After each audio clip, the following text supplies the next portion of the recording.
Dalam sebuah hadis Nabi SAW yang diriwayatkan oleh Tirmizi, ada dinyatakan takkan berganjak kedua-dua kaki anak Adam, yakni di hadapan Allah Subhanahu Wa Taala pada hari kiamat nanti, sehingga terlebih dahulu dia akan ditanya tentang beberapa perkara. Yang pertama, tentang umur dia. Macam mana dia habiskan umur dia masa dia hidup dekat dunia ni.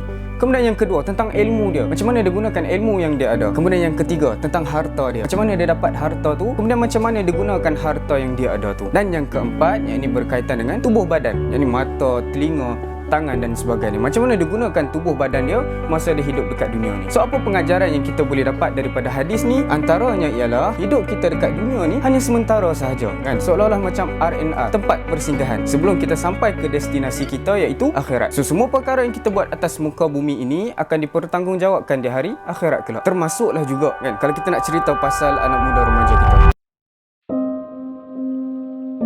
Kalau kita tengok anak muda remaja sekarang ni, berapa ramai yang terlibat dengan gejala sosial, contoh macam couple, zina, video lucah. Berapa ramai yang berhibur secara berlebih-lebihan, contoh macam ketagih drama Korea, dengar lagu barat yang liriknya berunsurkan maksiat, menari TikTok tanpa rasa malu. Kemudian berapa ramai yang kurang ajar dengan ibu bapa sendiri, sampai ada yang sanggup cedera ataupun bunuh mak bapak dia sendiri. Na'udzubillah min zalik. Dan berapa ramai yang tak tahu ilmu asas dalam agama, kan? Contoh macam mana nak ambil wuduk, macam mana cara nak solat, macam mana cara nak mandi wajib, sedangkan semua tu sangat penting. So apa yang kita nak jawab dekat akhirat nanti kalau kita ditanya apa usaha yang telah kita lakukan, kan, dari segi umur, ilmu, harta, tubuh badan kita untuk bantu anak muda remaja pada hari ini. Jadi kami dari Tarbiyah Sentap dengan kerjasama Kelab Remaja Isma, Yayasan Maghfirah dan Global Thinkers Academy sedang dalam usaha untuk melakukan sebuah kempen, iaitu kempen Membina Generasi Harapan. Itu sebuah kempen yang berfokuskan kepada anak muda, iaitu kami nak bina serta gerakkan anak muda remaja pada hari ini ke arah dakwah dan memberikan manfaat kepada masyarakat. Jadi kami akan lakukan beberapa program, antaranya ialah ceramah percuma ke sekolah dan institusi pengajian. Kemudian kami akan buat sudut library corner di pusat jagaan anak yatim, pusat juvana. Kemudian kami juga sekarang dalam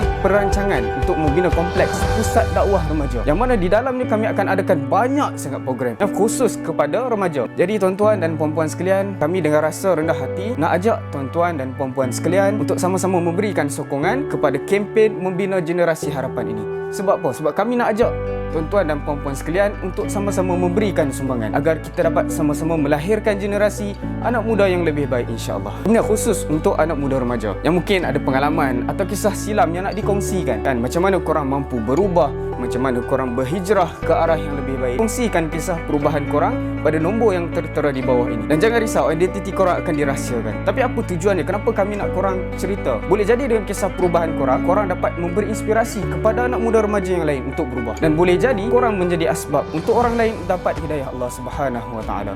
Wallahu a'lam.